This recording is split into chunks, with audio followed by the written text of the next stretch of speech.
Hi guys, today we're going to start stoichiometry. Okay, this is very similar to moles, but now instead of just doing it for one compound, we're going to switch in the middle.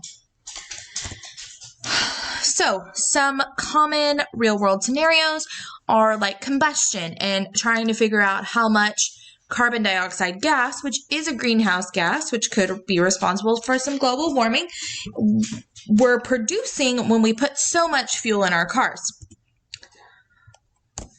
Okay, so here's an example. We do have this balanced equation. It is a combustion reaction. Remember, combustion reactions have to have oxygen as a reactant, and then they give off carbon dioxide gas and water as a gas because normally we've got fire, we're burning it. Okay, so in this example, it does show we have 16 moles of carbon dioxide for every 2 moles of octane that we burn, which is a lot of carbon dioxide. So, stoichiometry is defined as the numerical relationship between chemical quantities in a balanced chemical equation. So, the first thing you need to have for stoichiometry to happen is you need a balanced chemical equation. Also, it is the numerical relationship, and we're going to do this by relating moles to one another. So, in this situation, it's not moles because we're working with pancake ingredients, but we can write a relationship for how to make 5 pancakes. So in this example, we need 2 eggs to make 5 pancakes. We can use that as a ratio or a conversion factor. So if I have 8 eggs, I use my 2 eggs to make 5 pancakes as a conversion factor, and I get 20 pancakes out of 8 eggs because that is 4 times the amount of eggs needed to make just 5 pancakes. It's the same way in a balanced equation. It's just like a recipe. We use the coefficients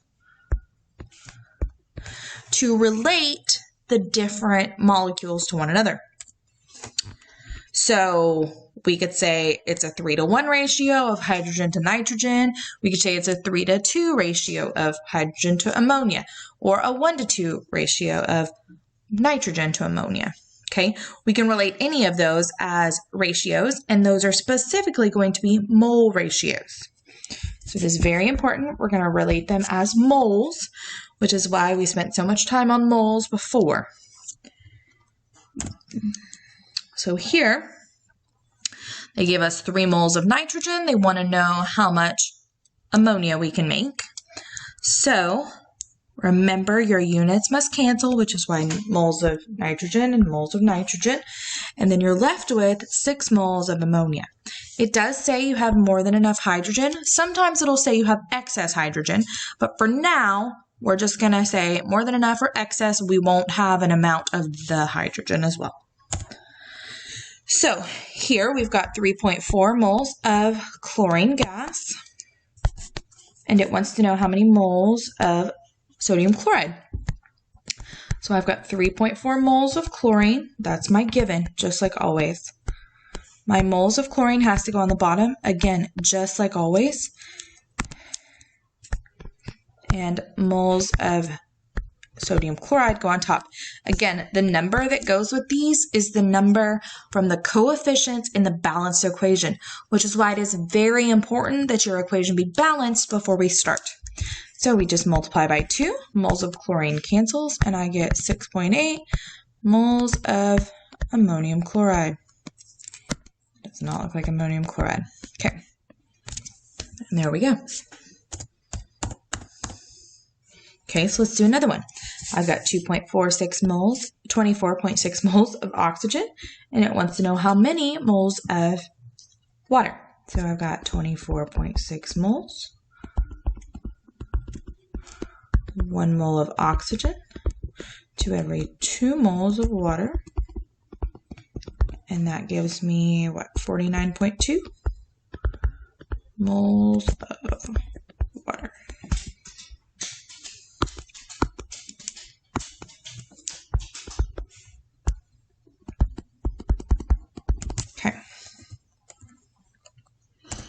So mole conversions are the most basic ones, but I do need y'all to understand we can't measure things in a lab in moles. We have to use grams. So normally we will use mass, specifically mass to mass calculations, because then we can do some weighing of things if we need to on a scale. Okay, so we're still going to have our mole ratio. This is what we were just doing. This is called a mole ratio. Okay. We also have our molar masses and our molar masses, and those are used to get to moles or to get from moles, just like they were when we did just generic moles earlier in the school year. So it wants to know the mass of carbon dioxide. I'm going to put G and a question mark, and then it gave us 5.5 times 10 to the 2 grams of octane. So this has 500 grams of that. Okay, so we're going to do the whole thing. Here's our molar mass of octane. Here's our mole ratio. And then we've got our molar mass of carbon dioxide. We do our stoichiometry. We cross out what's the same on top and bottom, unit-wise. And we get 1.5 times 10 to the 3 grams of carbon dioxide. All right, let's do another one, and this one I'm going to do instead of the book.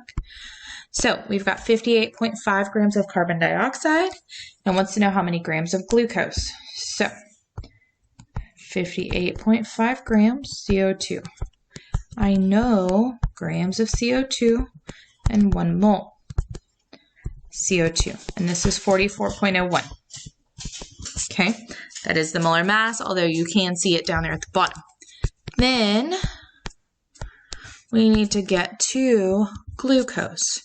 So 6 moles of CO2 are in 1 mole of glucose. Now, sometimes students are like, well, how did you know that was glucose? Well, you should know the names of everything else. Also, it tells you in the problem. Okay, and then it wanted the mass, not the moles. So 1 mole of glucose is 180.2 grams of glucose. Okay, my moles cancel. All I have left is grams. I'm going to do my 58.5 times 180.2, divide that by 44.01, and divide that by 6, and I get 39.9 grams of glucose.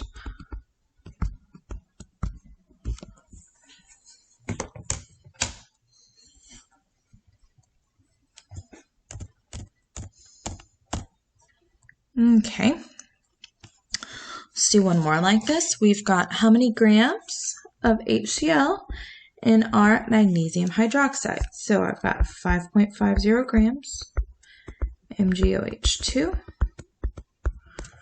times grams MgOH2, 1 mole.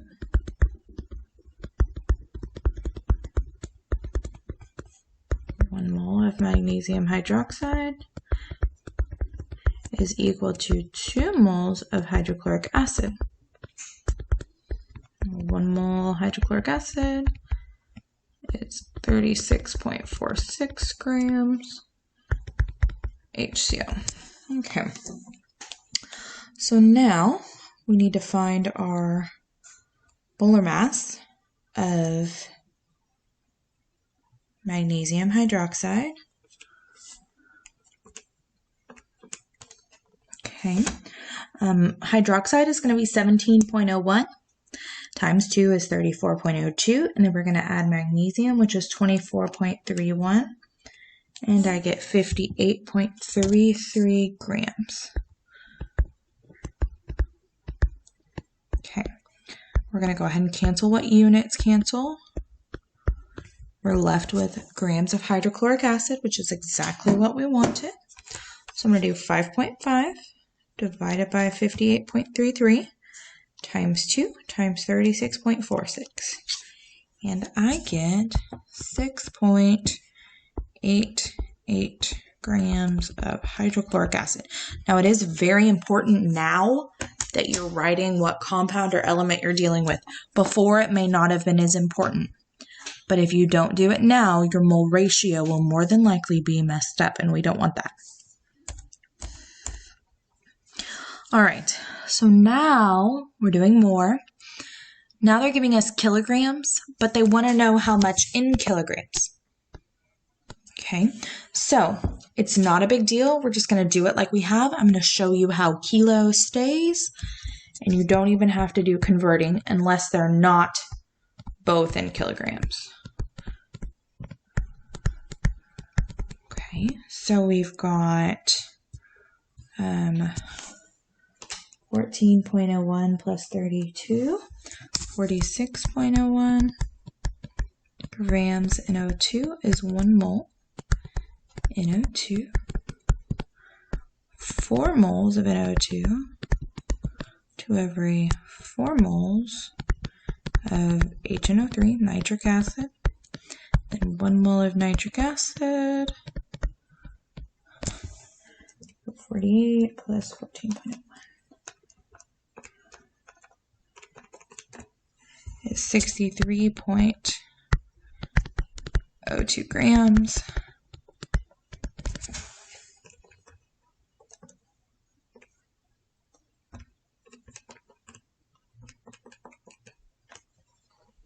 Okay, so as far as crossing out, my grams of nitrogen dioxide cancels out with my grams of nitrogen dioxide. My moles of nitrogen dioxide cancels. My moles of nitric acid cancel. And that kilo from the original one, it's still there. Okay, so that didn't cancel. So I'm going to have 2.1 times 10 to the 3 kilograms of nitric acid. Or you could say 2100, but it does need to be in 2 sig figs because 1.5 times 10 to the 3 is 2 sig figs. Okay, so they did use kilograms and they got rid of it and got back to it, but you don't have to do that because you're dividing by 1,000 and multiplying by 1,000. So it's the same process. Okay, there will be some homework questions that show up on Mastering Chemistry that look like this. So it's important that you understand what's going on and how to do it.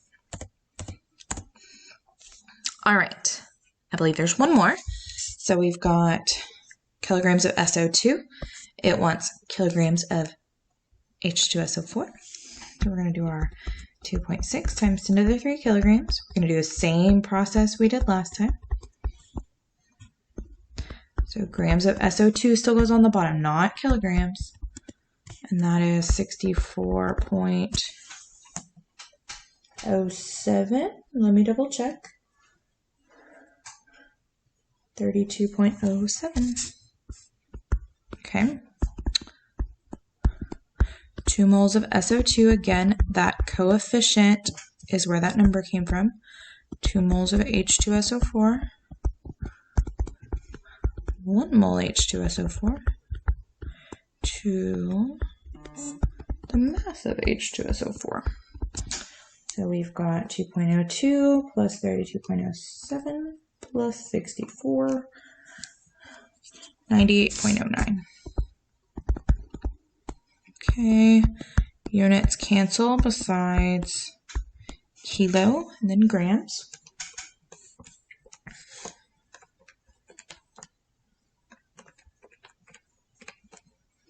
We're keeping 2 sig figs.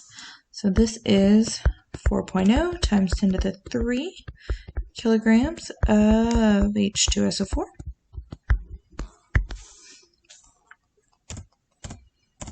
All right, so that is it for basic stoichiometry. Please reach out if y'all have questions on this, and you'll have a great day.